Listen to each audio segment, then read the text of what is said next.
जाति प्रथा उन्मूलन। तो हेलो फ्रेंड्स, कैसे हो आप सब लोग। उम्मीद करती हूँ सभी लोग अच्छे होंगे।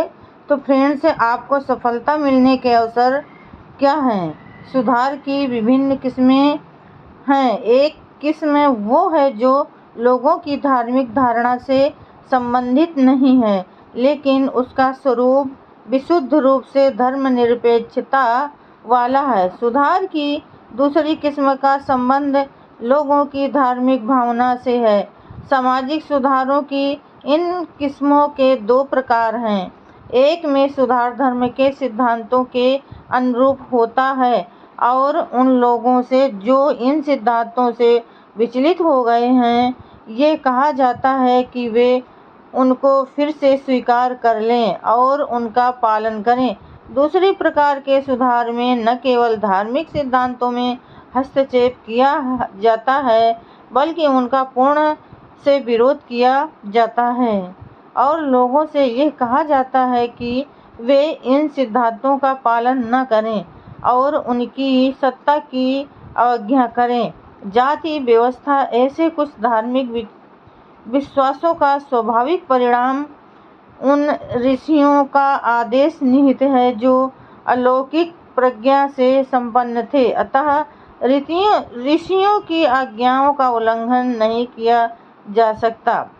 यदि उल्लंघन किया जाएगा तो पाप लगेगा।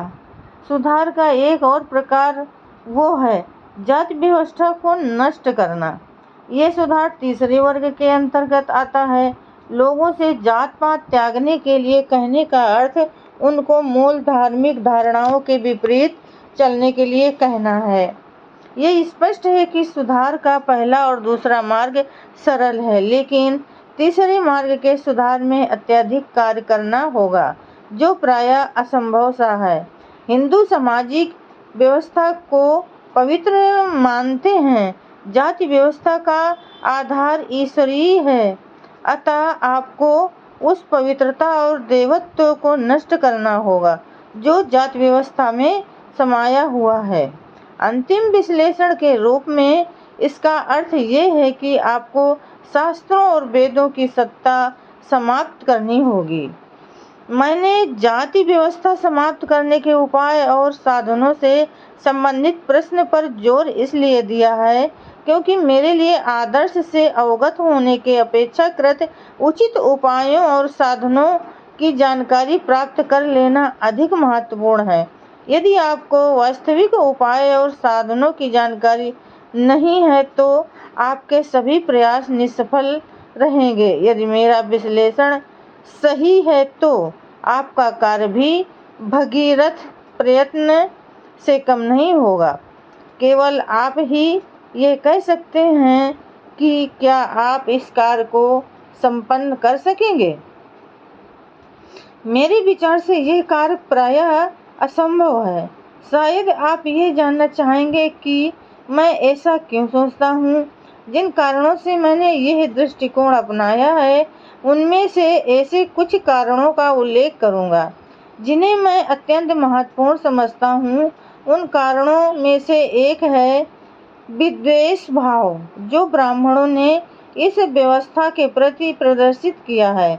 ब्राह्मण राजनीतिक तथा आर्थिक सुधार के मामलों के आंदोलन में सदैव अग्रसर रहते हैं, लेकिन जात पात के बंधन तोड़ने के लिए बनाई गई सेना में वे शिविर अनुयायी कैंप फॉलोअर्स के रूप में भी नहीं पाए जाते। क्या ऐसी आशा की जा सकती है कि भविष्य में इस मामले में ब्राह्मण लोग नेतृत्व करेंगे? मैं कहता हूँ नहीं। आप पूछ सकते हैं क्यों? आप दलील दे सकते हैं कि इसका कोई कारण नहीं है कि ब्राह्मणों को सामाजिक सुधार से क्यों दूर रहना चाहिए। आप तर्क प्रस्तुत कर सकते हैं कि ब्राह्मण ये जानते हैं कि हिंदू समाज का अभिशाप जाति व्यवस्था है और एक प्रबुद्ध वर्ग के रूप में उनसे ये आशा नहीं की जा सकती कि वे इसके परिणामों के प्रति प्रबुद्ध वर्ग के रूप में उनसे ये आशा नहीं की जा सकती कि वे इसके परिणामों के प्रति उदासीन रहेंगे। आप ये भी तर्क प्रस्तुत कर सकते हैं कि ब्राह्मण दो प्रकार के हैं, एक तो धर्मनिरपेक्ष ब्राह्मण और दूसरे पुरोहित ब्राह्मण। यदि पुरोहित ब्राह्मण जात पात समाप्त करने वाले लोगों की तरह से हथियार नहीं उठाता है तो धर्मनिरपेक्ष ब्राह्मण उठाएगा। इसमें कोई संदेह नहीं है कि ये सारी बातें ऊपर से बहुत ही विश्वसनीय लगती हैं, लेकिन इन सब बातों में हम ये भूल गए हैं कि यदि जात व्यवस्था समाप्त हो जाती है तो ब्राह्मण जाति पर इसका प्रतिकूल प्रभाव पड़ेगा। इन तथ्यों को ध्यान में रखते हुए क्या ये आशा करना उचित है कि ब्राह्मण लोग ऐसे आंदोलन का नेतृत्व करने के लिए सहमत होंगे जिसके परिणाम स्वरूप ब्राह्मण जाति की शक्ति और सम्मान नष्ट हो जाएगा? क्या धर्मनिरपेक्ष ब्राह्मणों से ये आशा करना उचित होगा कि वे पुरोहित ब्राह्मणों के विरुद्ध किए गए आंदोलन में भाग लेंगे? मेरे निर्णय के अनुसार धर्मनिरपेक्ष ब्राह्मणों और पुरोहित ब्राह्मणों में भेद करना व्यर्थ है। वे दोनों आपस में रिश्तेदार हैं। वे एक शरीर की दो भुजाएं हैं। एक ब्राह्मण दूसरे ब्राह्मण का अस्तित्व बनाए रखने हेतु लड़ने के लिए बाध्य हैं। इस संबंध में मुझे प्रोफेसर डाइसी की सारगर्भित टिप्पणियां याद आती हैं जो उन्होंने अपने इंग्लिश कॉन्स्टिट्यूशन में दी हैं। संसद की विधायी सर्वोच्चता की वास्तविक परिसीमा के संबंध में डाइसी ने कहा है कि किसी भी प्रभुतासंपन्न विशेषतः संसद द्वारा सत्ता का वास्तविक प्रयोग दो परिसीमाओं से परिबद्ध या नियंत्रण है।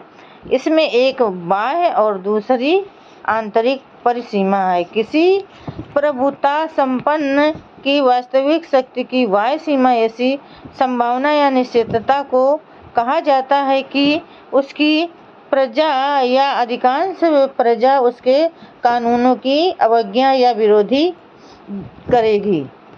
प्रभुसत्ता के प्रयोग की आंतरिक सीमा स्वयं प्रभुसत्ता के स्वरूप से उत्पन्न होती है। निरंकुश शासक भी अपने चरित्र के अनुसार अपनी शक्तियों का प्रयोग करता है जिसका निर्माण उसकी परिस्थिति तत्समय प्रवृत्त नैतिक भावनाओं और उस समाज के आधार पर होता है जिससे वो संबंधित है। सुल्तानपुर अगर चाहता भी तो मुस्लिम विश्व के धर्म को परिवर्तित नहीं कर सका, लेकिन यदि वो ऐसा कर भी सकता था तो ये बिल्कुल असंभव था कि मुस्लिम धर्म का अध्यक्ष मुस्लिम धर्म को समाप्त करना चाहेगा। सुल्तान की शक्ति का प्रयोग करने के संबंध आंतरिक व्यवस्था भी इतनी ही मजबूत थी जितनी की बाह्य परिसीमा। लोग कभी कभी व्यर्थ का प्रश्न पूछते हैं कि पोप ने अमुक सुधार लागू क्यों नहीं किया। इसका सही उत्तर है कि क्रांतिकारी ऐसा व्यक्ति नहीं है जो पोप बन जाए, और जब कोई आदमी पोप बन जाएगा तब वो एक क्रांतिकारी बनना नहीं चाहेगा। मेरे विचार से ये अभियुक्तियाँ भारत के ब्राह्मणों पर भी समान रूप से लागू होती हैं, और कोई भी व्यक्ति ये कह सकता है कि यदि कोई व्यक्ति पोप बन जाता है तो एक क्रांतिकारी बनने की उसकी इच्छा नहीं होती।